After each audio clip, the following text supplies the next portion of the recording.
Hello and welcome to Tech Simplified TV.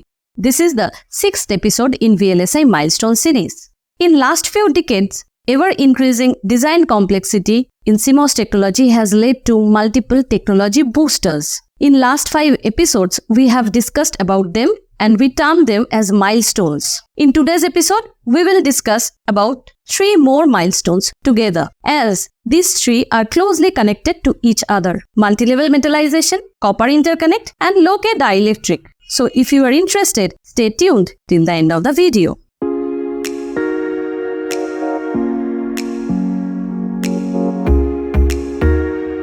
Now let's take a look at the pointers we are going to discuss in today's episode. First, VLSI milestone and multi-level metallization. Next, metallization. Here we will talk about what is metallization, why it's needed, different types of metallization, etc. Next, multi-level metallization. We all know with time, device dimension has reduced and at the same time, metal layers has increased to make electrical connection for more complex circuits. So in this slide, we will talk about multi-level metallization. Next, components of multi-level metallization. After that, interconnect material. Here we will talk about aluminium. Next, reliability of aluminum. After that, interconnect material. And here we will talk about copper. Then, single and dual Damascene process. Single and dual Damascene are 2 processes by which copper interconnects are developed. That's quite different from fabrication of aluminium interconnect. Next, aluminium interconnect versus copper interconnect. After that, we will talk about low-K intermetal dielectric, physics of low-K dielectric, and finally, different low-K material. We are done with this slide, so we will move to the next slide. VLSI milestone and multi-level metallization. This diagram we are taking reference for last few episodes on milestones. Here we can see at 180 nanometer copper interconnect 6 metal layer. Then 130 nanometer node, it's low-K dielectric 8 metal layer. After that 45 nanometer 10 metal layer, 12 metal layer. Feature size is reducing, number of metal layers are increasing. Moore's law has been driving and guiding force for last few decades.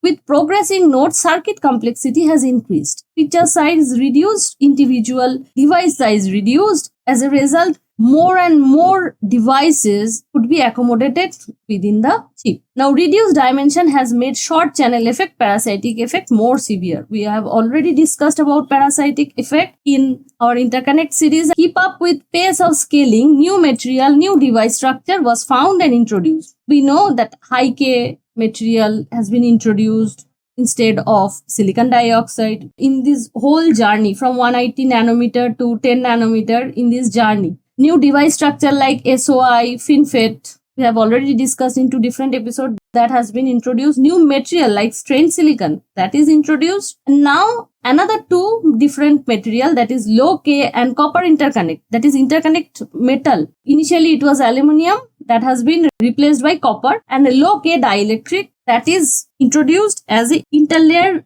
dielectric or intermetal layer dielectric. So that is also changed. Higher package densities and design flexibility was achieved by increasing interconnect layers. With reducing feature size, interconnect layer increased because as the individual device size reduced, so within the same chip area, now more and more devices could be placed. So package density increased, and to make flexible connectivity, copper has been introduced. To increase circuit performance, different materials incorporated at different part of total interconnect network. At the wafer, there are devices, and then above it, these interconnects are used like that and interconnected with each other through via. So these all are part of interconnect network, and at different points, different materials are also used. So research led to new intermetal dielectric layer. So multi-level metallization, copper interconnect, and low-K dielectric, these 3 points are very closely knitted. The introduction of low-K materials in CMOS technology is a good example of how industrial needs drive new fundamental and applied research topics in science. So we are done with this slide. We will move to the next slide. Now multi-level metallization. First, we will talk about multi-level metallization. Conductive films provide electrical interconnection among devices as well as the outside. Three categories of interconnection: gate, contact, and interconnect. If that is the substrate, here are the devices. Interconnect network is above on that. Devices are connected to the interconnect this network that is called active contact, and two metal layers are connected, that is via. Among devices there are three types of: one is contact, this is basically contact, one is gate, and interconnect. Polysilicon and silicide are frequently used for gate connection. We have already covered in polysilicon episode of VLSI milestone series about polysilicon. Silicide are frequently used for gate connection. Aluminium or copper are used as contact and second level interconnection to the outside. In some cases, a multiple layer structure involving a diffusion barrier is used. Titanium, platinum, gold, or titanium, palladium, gold is useful in providing relatable connection to external components. We will see in much detail what is diffusion barrier later. Circuit speed is controlled by resistance and capacitance of the interconnect. Metallization is deposited by either physical vapor deposition or chemical vapor deposition. These two are the process by which this metallization is deposited or created. Now, circuit speed is controlled by resistance and capacitance of the interconnect. By circuit speed and resistance and capacitance is not only parameter of the dimension but also an intrinsic parameter of the material. So there are two factors which we can control. When we try to control circuit speed by controlling interconnect parameters, either we can change the material altogether, the resistance and capacitance value will get changed. These are intrinsic to a material. Another point is we can change their dimensions. So cross section can be changed, length can be changed. So by that designing we can do so that we can change the circuit speed. Next, what are the desired properties of metallization for ICs? First, low resistivity, easy to form and easy to etch for pattern generation. Sorry, there is a spelling mistake. There should be generation. Already process steps are established, and now if we include a material which is tough to form and tough to etch, then the whole process will get hampered. Resistivity must be low, resistance will be low, so high current will flow. Easy to form and easy to etch. Otherwise, pattern cannot be generated easily. Should be stable in oxidizing ambient and oxidizable. Mechanical stability, good adherence and low stress. Surface smoothness. Surface smoothness is also required. Mechanical stability is important because it's not that only one layer is deposited, then again the same cycles are repeated. Multiple cycles are repeated. We have discussed this in the first episode of interconnect series also. You can watch that. First, this metal layer is formed. Then next, this metal layer is formed. While this metal 2 layer is forming, if we select such a material that cannot handle this high temperature, that will not done. This metal must be deposited, and even after multiple thermal cycles, it will remain same. Should be stable in oxidizing ambience, oxidizable, mechanical stability, good adherence and low stress. All these properties are required. Must be stable throughout process including high temperatures, sinter, dry wet oxidation, gathering, passivation and metallization. All tough processes, and it must survive. No reaction with final metals. Should not contaminate devices, wafers or working apparatus. Good device characteristics and lifetimes. For window contacts, low contact resistance, minimal junction penetration and low electromigration. Electromigration, we all know multiple times in multiple episodes I have talked about. Even in today's episode, in some slide I will talk again about electromigration. Electromigration is highly dependent on temperature also. So at high temperature, high speed operation, if the material is not reliable, then it's not a good candidate for IC designing. So that's the basic about metallization. We are done with this slide. We will move to the next slide. MultiLEvel metallization. We know MultiLEvel metallization is used. Do you know why it's used and what are other related issues are there with MultiLEvel metallization? Now we will understand that. RC time delay. We know it's basically a figure of merit to understand how good our interconnect is working. So as technology processes, LS decreases, RC delay increases. It's a metal and it has some parasitic resistance and capacitance. R, that is expression of R, that is resistance, rho L by height and width. If L is longer, then resistance will be higher. C, that has dependency on L. This is the expression of RC. What is RC time delay? We have already discussed in interconnect series in details. RC delay should not be very high, otherwise circuit cannot perform well. So length of wear must be kept small. Our requirement is that RC must be less. Higher resistivity, higher capacitance is not required. If we multiply R and C, their product is even bigger. So R and C individually should kept lower. To keep it low, L must be kept low. L means length. The length of wear must be kept small. How is it possible? Many things we have to connect. If we do not break it in multiple layers, otherwise it will cross there and go here, like there. It will be longer if we not break that length and make it multi-level. So multi-level, necessary of multi-level metallization arises from there to keep RC less. Now lower resistivity metal for interconnect wearing is also required. How can we reduce R? Rho can be reduced, L can be reduced. Reducing L will result in multi-level metallization. Another point to reduce R is rho, that is resistivity. Resistivity is an intrinsic property of the material. So lower resistivity metal for interconnect wearing. So industry moved from aluminium to copper interconnect. Next, lower dielectric constant. Lower dielectric constant material for interlayer dielectric, that is low K material. So these are basically 3 points which led to multi-level metallization, copper interconnect and low K intermetal dielectric. This is a representation. Suppose we are taking a small cross section. 2 metal layers are going and in between dielectric. So metal layers, it has resistivity, these two are conductive, in between dielectric layer.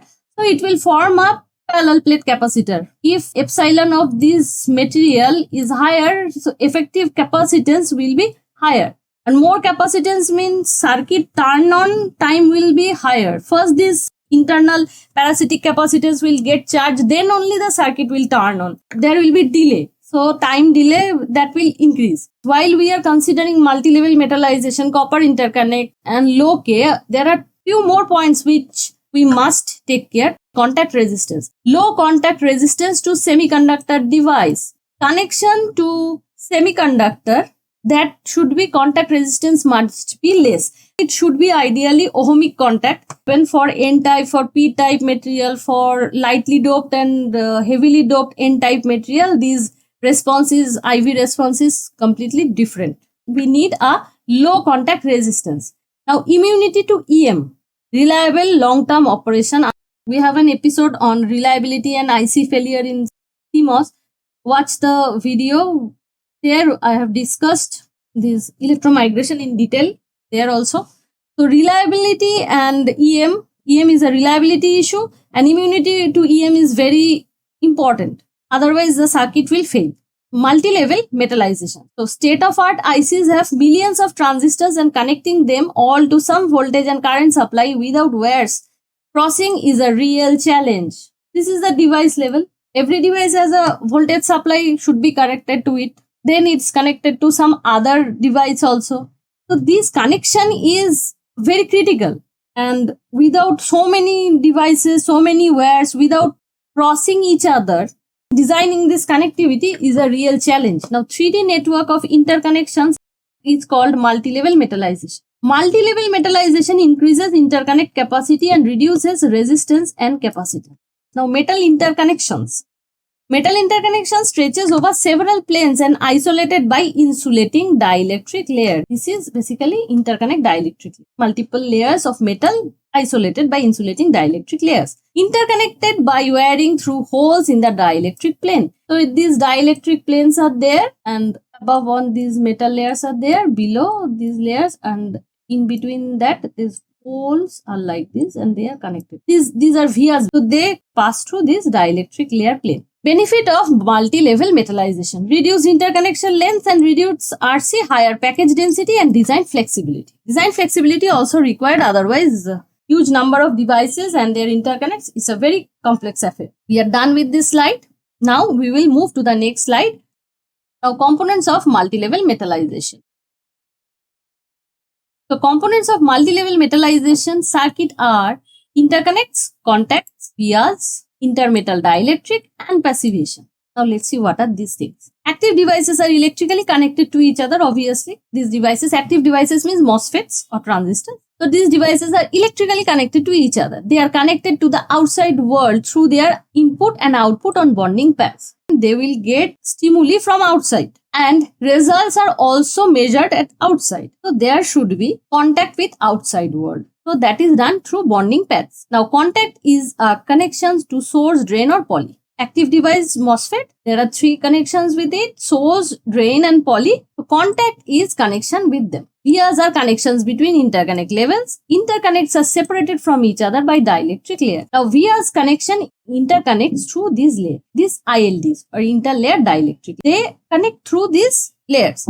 These components are part of metallization or backend or BEOL. Backend of line. Now local interconnects are first lowest level of interconnects. They are small and short and connect gates, sources and drains. Polysilicon, silicide, titanium nitride, tungsten can act as local interconnect. Now local interconnects, local interconnects are short in length. First or lowest level of interconnect. This is the first level. These are active contacts, and here this is the first level of interconnect. Now local interconnects can afford to have higher resistivity since they do not travel long distances. So if we can use some material which has higher resistivities because they are not running really long, they must be able to withstand higher processing temperatures because this is fabricated first, then all the layers are fabricated after that. Now, global interconnects are usually made of aluminum or copper. They are above the local interconnect level. Global interconnects are thick, long and widely spaced. They travel longer distances between different devices and different parts of circuit, and therefore are always metal with lower resistance. They are thick, long and widely spaced.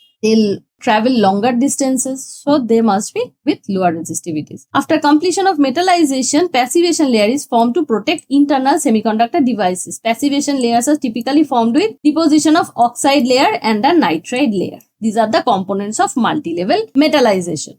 We are done with this slide. We will move to the next slide.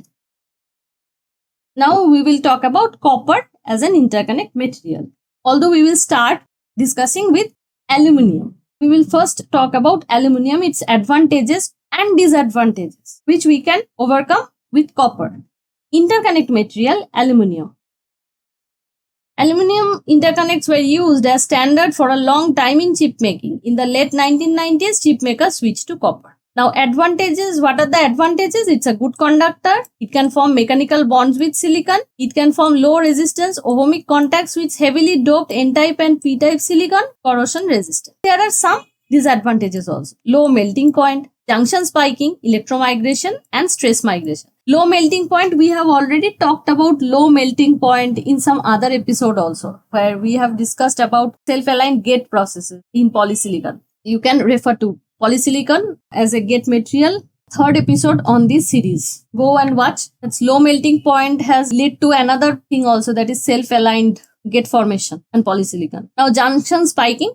Use of pure aluminium leads to diffusion of silicon into the metal. These are the junction aluminium spikes. Silicon reacts with metallization at only 200 to 250 degrees centigrade. This diffusion of silicon causes cavities at the interface of both materials, which are then filled by aluminium. So at 200 and 250 degrees centigrade, silicon reacts with metallization and it diffuses. Silicon causes cavities. This cavity is then filled by aluminium. This leads to spikes which can cause short circuit if they reach through the doped region into silicon crystal beneath. It's creating a short circuit. Size of this spike depends on temperature at which aluminium was deposited. To avoid spikes, a deep ion implantation can be introduced at the location of the vias. To avoid these spikes, a deep ion implantation can be introduced at the location. Thus, this junction short is happening. Thus, the spike do not reach into the substrate. Now, another point is an alloy of aluminium and silicon can be used. Silicon 1 to 2%. Since aluminium now already contains silicon, there will be no diffusion out of the substrate. It happens at 200 to 250 degrees centigrade temperature. Silicon diffuses, and while it diffuses, it leaves a space that creates a void, a cavity. That cavity is getting filled by aluminium. Now, alloy of aluminium and silicon if we use, then what happens? So, already silicon or aluminium present there. So, the existing silicon doesn't move, doesn't leave place. So, spiking will not happen. A barrier of different materials such as titanium, titan nitride or tungsten is deposited as barrier layer. This is barrier material is done. Look here, barrier material is there, so there is no spiking. That is the junction spike. We are done with this slide. We will move to the next slide. Reliability of aluminium. First, we will discuss about electromigration. We know electromigration is the movement of atoms in metal film due to momentum transfer from the electron carrying current. Under high current density condition, metal atom movement creates void in some region and metal pile up or hillock in the other region. Here void is created. If this void increases, it becomes open circuit. And here hillock is created. If this grows a little bit more, it will touch the another interconnect and short circuit will happen. What is the solution? Alloying with copper. 0.5% copper. Inclusion of copper can reduce that. Another point is stress migration.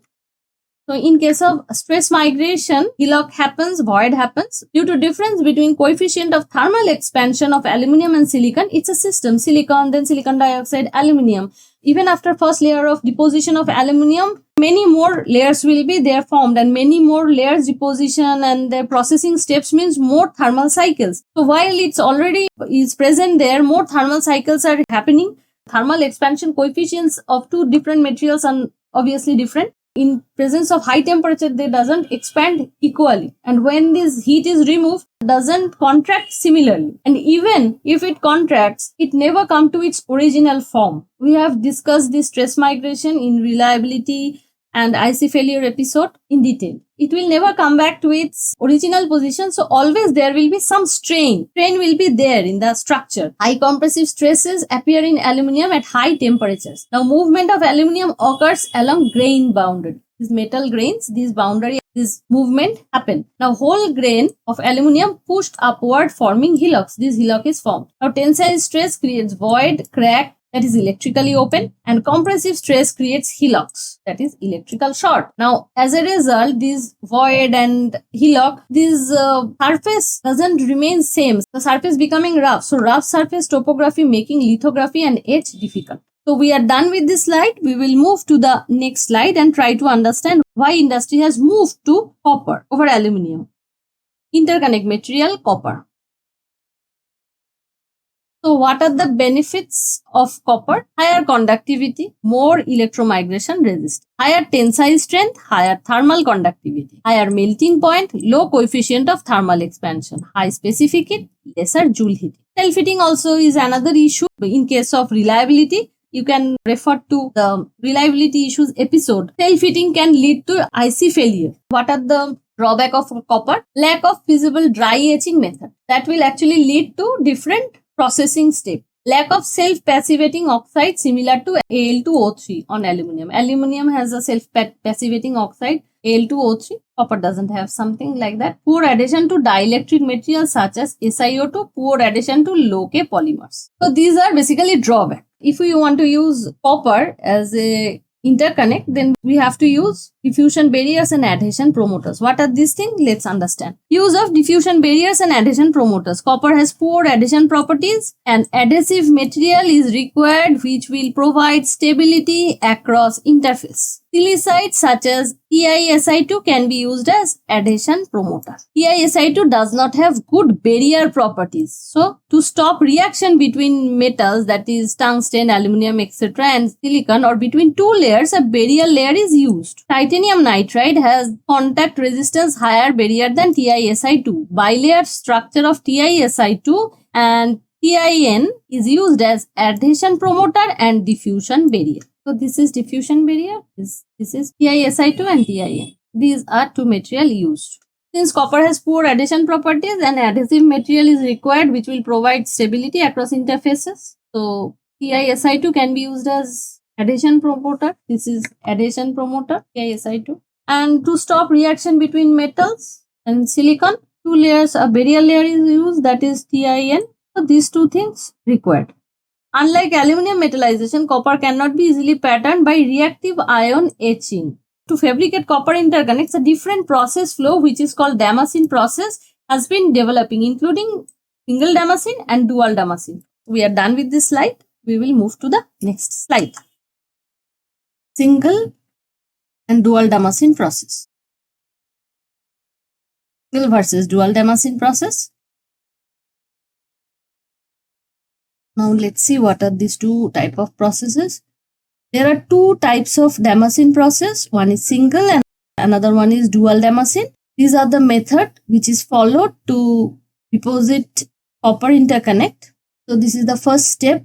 First ILD, that is interlayer dielectric or intermetal dielectric, is deposited and then that is etched to form the via. On that, copper is filled, and in third step, that extra copper is removed with the help of the process CMP, that is mechanical polishing. Again, trench is etched in the deposited ILD. Here is via. Now trench is etched. That etched trench is filled with copper. That filling the trench with copper, and finally excess copper is removed using CMP. So that is single Damascene process. In case of dual Damascene, trench and via both are etched in the ILD at the same time, and that is filled with copper and excess copper is removed with CMP. So steps are less in dual Damascene process. So there less steps are required for dual Damascene. Now dual Damascene are two types. So one is via first and another is trench first. So in dual Damascene, both via and trench, these are done in same go. So if the via is first etched, that is called via first, then trench process, and if trench is first etched out, called trench first, via second. So this is the first one, via first process. So here we can see silicon wafer, in between that low K dielectric is there, etched top layers are there, and resist layer is there. So this first via is etched out from here. Then the trench. First via is etched, then trench is etched, and then TIN titanium nitride layer is deposited. Then seeding copper layer, which is needed for electroplating of copper. In Damascene process, copper is deposited using electroplating. For that, a seed layer is required. So that is done in this step. And then copper is deposited, and obviously after that CMP will get done to remove the excess copper. And in case of trench, first trench is etched away. Trench and then via. So finally trench, via both are done, and titanium nitride is then seeding copper layer, and finally the area is covered with copper, and obviously excess copper will be removed by CMP process. So basically single and dual Damascene process, and these are the two different approach for dual Damascene. So we are done with this slide. We will move to the next slide. Aluminium interconnect versus copper interconnect. In case of aluminium interconnect, first on substrate aluminium is deposited, then this etching is done, or this aluminium is patterned so that dielectric can be deposited on that. So in case of aluminium interconnect, the substrate is coated with aluminium, which is then patterned using photolithography and plasma etching. Unnecessary aluminium is etched away, leaving behind the wires. The space between the freestanding wires was then filled with dielectric silicon dioxide. This is the step. In case of copper interconnect, the process is different. Copper doesn't form volatile compound with reactive gases, and therefore plasma etching is not used. So first a substrate is coated with a dielectric layer and trenches are formed by plasma etching. So first dielectric layer is deposited, then trenches are etched. Now copper is deposited by electroplating process. Excess copper is polished away. So dielectric etch, then copper fill, excess copper removal. This technology is known as Damascene because similarity with Damascene jewelry making. The dielectric must withstand mechanical stresses during Cu removal polish. And low K dielectric materials must also be able to survive thermal and mechanical stresses during the rest of the process step. All these high temperature processes related to copper, dielectric layer must withstand that. So from here we can understand requirement are there for low K dielectric candidate, which is mechanically stable, which can handle these higher thermal cycles, which doesn't react in this high temperature and during these process steps. We are done with this slide. Now we will move to the next slide, low K dielectric. Now we will try to understand what actually low K dielectric is. Deposition of uniform, thin and porous low K film is a challenging task. Another challenge is integration of film into IC manufacturing process. Low-K materials have disadvantages compared to silicon dioxide, such as they are mechanically weak, thermally unstable, poorly compatible with other materials, able to absorb chemicals, etc. From previous slide, we already know that when the copper and low-K dielectric is integrated in the IC manufacturing process, how copper interconnect are formed. A low-K material must have some properties. Mechanical strength should be there, it has to be thermally stable and should not react with other materials. These are the basic properties needed. Although generally low-K materials have this disadvantage compared to silicon dioxide, that they are mechanically weak, thermally unstable, poorly compatible with other materials, able to absorb chemicals, etc. What are the properties required for a low-K material? That is electrical, mechanical, thermal, chemical, general. These are 5 categories. So electrical, that dielectric constant must be less than 3. Breakdown voltage must be high. How breakdown voltage and dielectrics are related, if you want to understand this, please refer to the reliability episode. There I have discussed. Now low leakage current, that is leakage current and leakage related properties in case of dielectric, that is also I have discussed in reliability episode. High reliability. So mechanical, what are the mechanical properties required? Good adhesion to metal or other dielectric, stability, that is low brittleness, crack resistance, and uniform thickness. Thermal properties, low thermal expansion or shrinkage required, high thermal stability required, high thermal conductivity required. Now chemical properties, no metal corrosion, it should not react with the metal, or in presence of this dielectric, the metal corrosion should be less than 1% moisture absorption, because most of the time low-K intermetal dielectric are porous. Moisture is present in air. Moisture or water particles can be absorbed by this material. They are very prone to that. So lower solubility in water, low defect density. General, environmentally safe, commercially available, and low cost. Environmentally, that material should be safe, commercially must be available, and cost should be less. So these are the properties required for low-K intermetal dielectric. Now lower K dielectrics are grouped as ultra low K, that is much less than 3, that is less than 2.2 to 2.4, or low K, that is between 2.4 to 3.5. These are called low K, and there are some ultra low also. These materials can be deposited either by spin-on route or spin-on dielectric or SODs, or by a chemical vapor deposition or plasma enhanced CVD technique. So their final properties are influenced by both the deposition method and post-deposition treatment, such as anneals or chemical treatment. So we are done with this slide. We will move to the next slide. Physics of low-K dielectric. Now dielectric constant K is also called relative permittivity. Permittivity, or K, is expressed as permittivity of a substance divided by permittivity of free space. A material having polar components has an increased dielectric constant. These polar chemical bonds are represented as electric type. Dielectric doesn't have free charges. That's why it's not a good conductor. Although its polar chemical bonds, that is represented as electric dipole, that actually contribute when voltage is applied, external electric field is applied, the dipoles align with the field, and electric field of every dipole is added to the external field. So a capacitor with a dielectric medium of higher K will hold more electric charge at the same applied voltage. Therefore, C will be higher. So a capacitor with high dielectric medium of higher K will hold more electric charge. So its C, or capacitance, will be higher. This is the basic physics of dielectric. Now, how can we reduce the K? So two possible ways.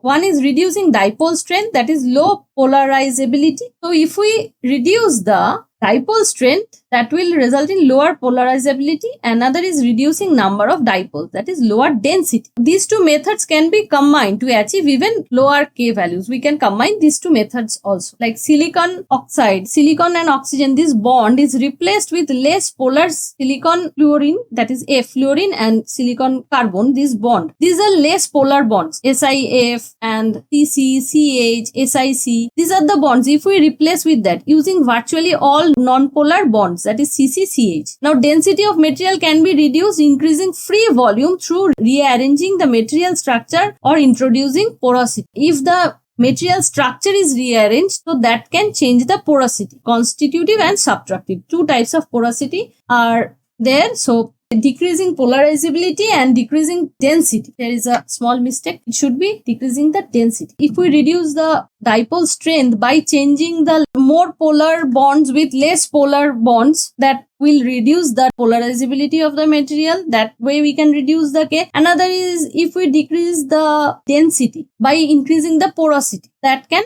reduce the K. So these are the methods how K or dielectric constant can be reduced. We are done with this slide. We will move to the next slide. Now let's know about different types of low K material. Constitutive porosity refers to self-organization of the material. After manufacturing, such a material is porous without any additional treatment. Subtractive porosity involves selective removal of part of the material. This can be achieved via an artificially added ingredient. If ingredient is added artificially, that is subtractive. Or constitutive is naturally like self-organization of the material. That is, as it is, without any additional treatment, the material is like that only. Now, classification of low K materials. One is silicon containing, another is non-silicon containing. Two types of silicon containing again, that is silica based and SSQ. That is silica based and SSQ based. To reduce the K value of silica, some oxygen atoms are replaced with fluorine, carbon or CH3. Addition of CH3 introduces less polar bonds and also creates additional free volume. The two, polarizability is also reduced and density is also free volume, that is porosity is added. Combination of two, that is also done. So the first low K materials were F or C doped, fluorine or carbon doped, SiO2. Now in SSQ, silicon and O atoms are arranged in a form of cube. This creates free volume in the center of the cube, decreasing the material's density K value. The cubes can be connected to each other through oxygen atoms. If some cube corners are terminated by hydrogen, it's called HSSQ, and methyl group is at the corners, it's called MSSQ. These are some materials we have talked about. These are basically materials. This we all had about low K materials, copper interconnects and multi-layer metallization. We are done with this slide, and actually we are done with our today's discussion. Thank you for staying up to this point. Don't forget to like, share and subscribe. If you have a dislike, please put it as a comment. And if you want to make any point, please put it as a comment. Thank you and bye for today.